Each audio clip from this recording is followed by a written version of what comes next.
Olá pessoal, meu nome é Vitor Matos e eu sou estudante de fisioterapia.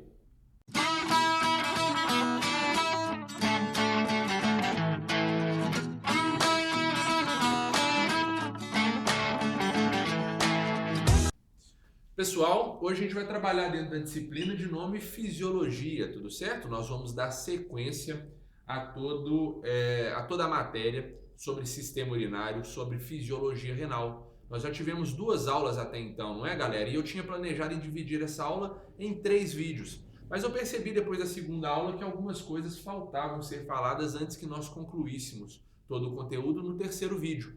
Então essa aula aqui vai receber o título aí de aula 2,5. Isso significa que você deve ver ela depois da segunda aula, mas antes da terceira, tudo bem, galera?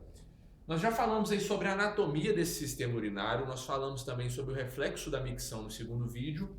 E antes que concluíssemos aí, na última aula, nós vamos falar sobre algumas coisas aqui que vão nos ajudar a absorver o conteúdo aí de forma completa. Tudo bem, galera? Pode ser? Vamos embora aqui então.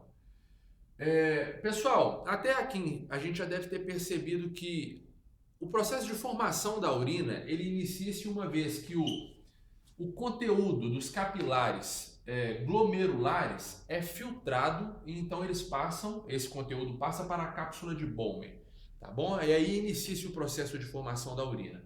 Mas galera, entendam uma coisa, o conteúdo que é encontrado na cápsula de Bowman, que recebe o nome de filtrado glomerular, ele é quase idêntico ao conteúdo do plasma dos capilares glomerulares. A única diferença entre eles, galera, é que a solução que está na cápsula de Bowman é uma solução desproteinada, ela não tem proteínas.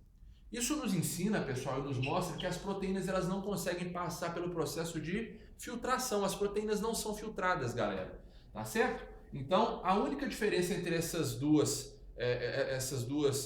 líquidos, tá certo? O líquido da cápsula de Bowman e o líquido, né, o plasma dos capilares glomerulares é essa, tá certo? Ausência de proteína na cápsula e presença de proteína nos capilares glomerulares. Fora isso, é o mesmo líquido. Beleza? Galera, então vamos entender aqui o processo. Uma vez que esse líquido ganha a cápsula de Bowman, ele vai começar a fluir por todo o complexo tubular dos néfrons, não é mesmo? Mas esse líquido, com o passar do caminho pelos túbulos, ele vai ser modificado de 2 maneiras. A primeira maneira é um processo que ganha o nome de reabsorção. E a reabsorção, galera, é a passagem de líquidos e solutos específicos dos túbulos dos néfrons para os capilares que ficam na periferia desses túbulos e por isso eles ganham o nome de capilares peritubulares. Tá certo, galera? São esses capilares aqui. Reabsorção. A segunda forma que vai modificar esse líquido chama-se secreção, galera. Tá certo? E a secreção é o contrário da reabsorção. A gente vai ter passagem de elementos dos capilares da periferia para os túbulos dos néfrons, tudo bem? Para seguir e cumprir a sua função de excreção, tá certo? Todo o conteúdo final, depois de passar por esses processos de filtração, reabsorção, secreção, ele vai ser excretado. Tudo bem, galera? Funciona assim. Galera, então, aqui no canto do quadro a gente tem 4 verbos, tudo bem? Que são demonstrados e explicados ali pelas setas da nossa figura. Se nós entendemos tudo que foi falado até aqui, a gente sabe que a seta número 1, ela refere-se à filtração do glomérulo, não é verdade? A seta número 2 refere-se à reabsorção desses túbulos dos néfrons, tá certo? A seta número 3 é o que, galera? A secreção. A seta não está no sentido capilares para túbulo, então isso é uma secreção, não é, galera? E a seta número 4, que é o resultado, é o produto de todos esses processos que nós vimos antes aí, é a excreção, né? Todo o conteúdo que passou por esses processos que falamos antes, ele vai ser excretado. Tudo bem, galera? Eu vou completar aqui do lado então, tá certo? Tá certo, pessoal? Galera, se nós estivermos falando só sobre quantidade, a reabsorção ela é mais importante do que a secreção. Tá certo? Eu quero dizer que muito mais quantidade de produtos e líquidos são reabsorvidos do que secretados. Tudo bem? Mas a secreção ela tem um papel muito importante, galera, quanto à seleção de quantidade de íons potássio e hidrogênio que serão excretados. Tá bom? Também outros elementos, principalmente aqueles oriundos do metabolismo celular, né, como a ureia, como o ácido úrico, a creatina, uratos em geral, eles são pouquíssimos reabsorvidos. Isso quer dizer que a gente vai encontrar ele em grande quantidade na nossa urina, tá certo? A gente vai encontrar ele em grande quantidade sendo excretados do nosso corpo, tudo bem? Existem outras drogas e substâncias estranhas ao nosso corpo, que elas são também pouquíssimas reabsorvidas, né? O nosso corpo deixa passar, não reabsorve quase nada, e além disso, aquilo que passa, aquilo que consegue fugir da filtração aqui, é secretado nos túbulos, tá certo? Então eles são substâncias que são pouco reabsorvidas e altamente secretadas, elas vão ser também extremamente excretadas do nosso corpo. A gente vai excretar muito dessas substâncias.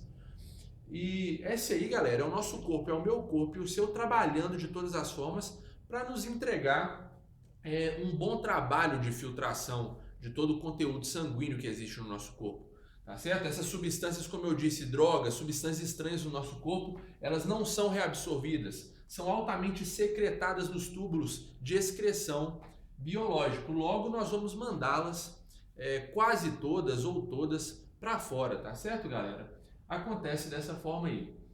Pessoal, esclarecido tudo isso, eu quero falar com você sobre duas fórmulas, tá certo? Que vão nos ajudar a entender muita coisa dentro desse conteúdo aqui.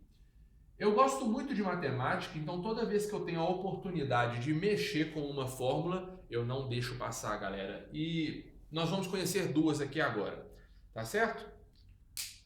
A primeira, galera, chama-se fórmula de excreção renal. Não, galera. A primeira a gente vai falar sobre a taxa de excreção renal, tá certo? Taxa de excreção renal. Secreção. Galera, então, não coube tudo ali, mas chama-se taxa de excreção urinária ou também taxa de excreção renal. Galera, então, a taxa com que as substâncias serão excretadas do nosso corpo, ela é a interação matemática de três processos que nós já conhecemos.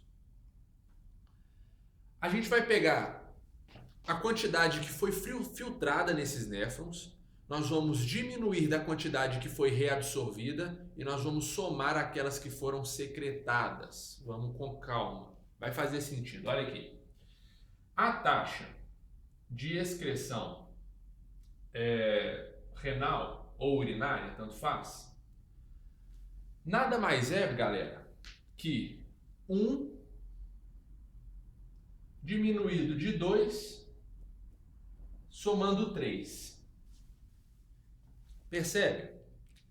Galera, essa taxa de excreção urinária ou renal nos fala e nos mostra a quantidade de líquido e eletrólitos que serão excretados. É como se alguém perguntasse o que vai ser excretado aí a partir dos seus rins.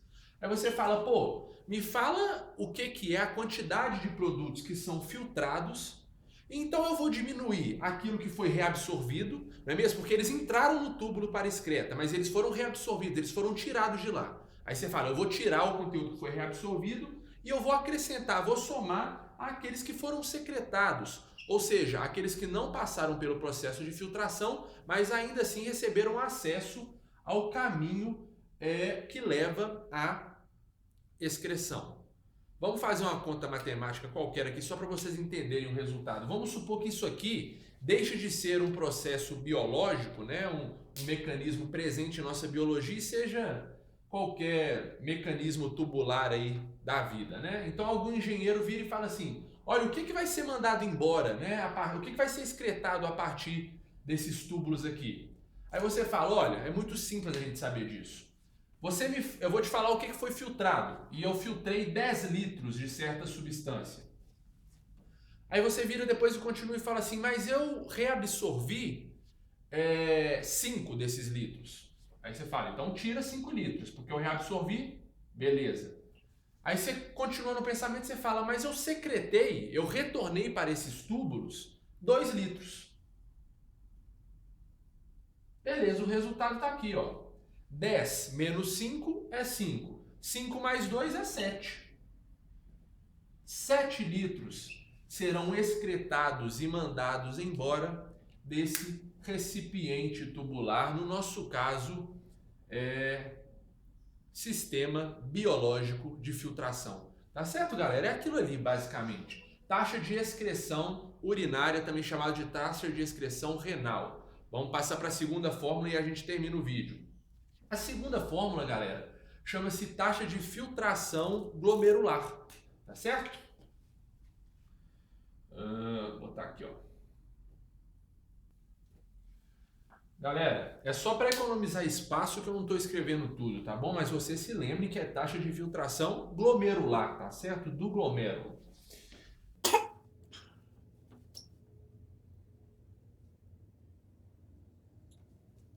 Beleza, galera. Então é o seguinte. Antes da gente cair ali na matemática, pessoal, e então finalizar o vídeo, eu quero falar para vocês uma coisa que não pode deixar de ser falada. A membrana capilar do glomérulo, ela é quase idêntica a todas as outras membranas de todos os outros capilares do nosso corpo. A única diferença é que a membrana capilar glomerular tem 3 camadas de tecidos. Todos os outros capilares têm só 2. Mas, pessoal, não criem um raciocínio na cabeça de vocês que por ter mais camadas, ela filtra menos do que os outros capilares. É justamente o contrário.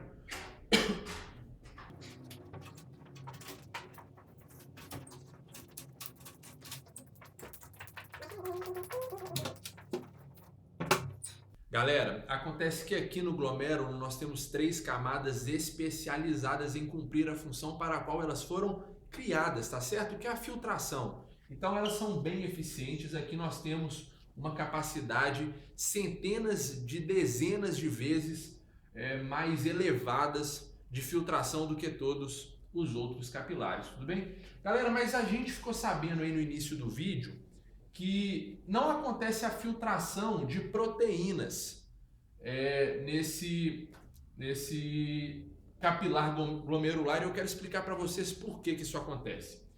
Pessoal, as 3 camadas aqui, elas são divididas em endotélio, tá certo? Ele recebe o nome de endotélio fenestrado, tudo certo? Isso significa que ele tem fenestrações, e fenestrações são poros, tudo bem? São passagens ali, buracos por toda a camada endotelial. E o endotélio é essa camada vermelha aqui, mais íntima do glomérulo, tá certo? Essas células aqui representadas em vermelho. Em cima do endotélio nós temos a membrana basal, tá certo? Acima da membrana basal, que está representada aqui em azul a membrana, tá certo? Nós temos o epitélio, tudo bem, galera? Chamado de epitélio celular, que recebe o nome de podócitos. São as células de nome podócitos, que é a camada mais externa do glomérulo. No nosso desenho aqui, representada por essas células triangulares aqui, tudo bem? E pessoal, é o seguinte, por que essas proteínas não passam por todas essas camadas aqui? Pessoal, o endotélio fenestrado, ele é carregado negativamente. E a carga negativa, ela repele essas proteínas, tá certo? De forma que elas não consigam desenvolver e fazer parte do conteúdo da cápsula de Bowman. Além disso, pessoal, a membrana basal, ela é um emaranhado de fibras colágenas e fibras proteoglicanas. E os proteoglicanos, pessoal, também são carregados negativamente. Mais um acréscimo à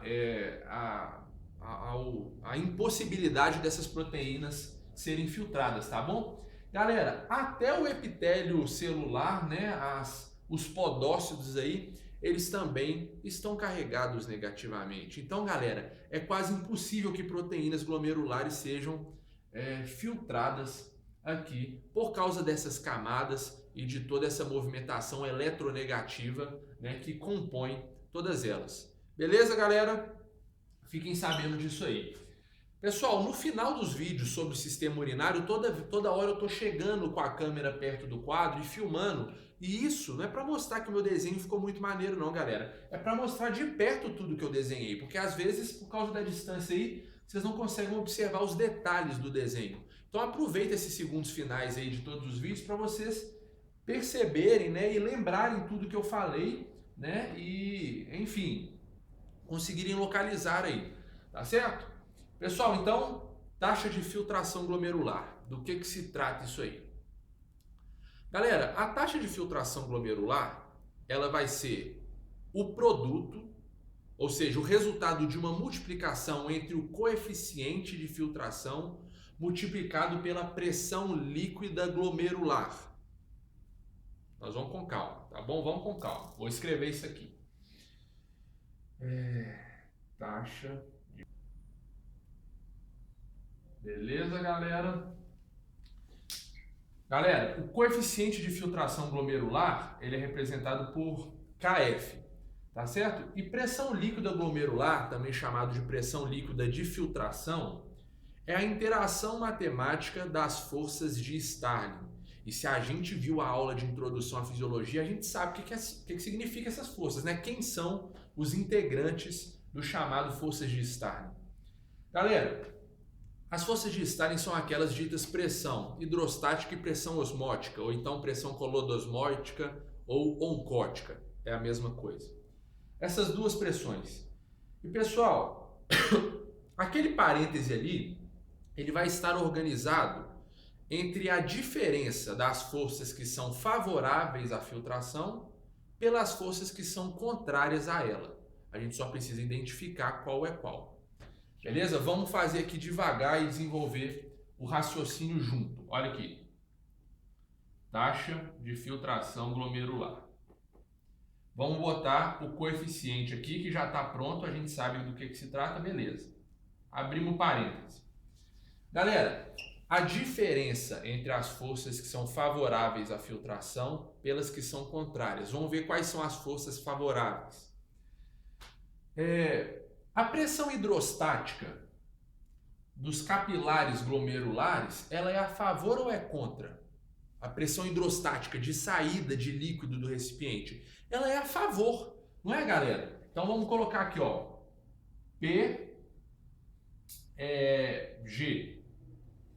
O P, galera, é a letra para representar a pressão hidrostática, tá certo? Então a pressão hidrostática do glomérulo é favorável, somado a outra força favorável, que é a pressão osmótica da cápsula de Bowman.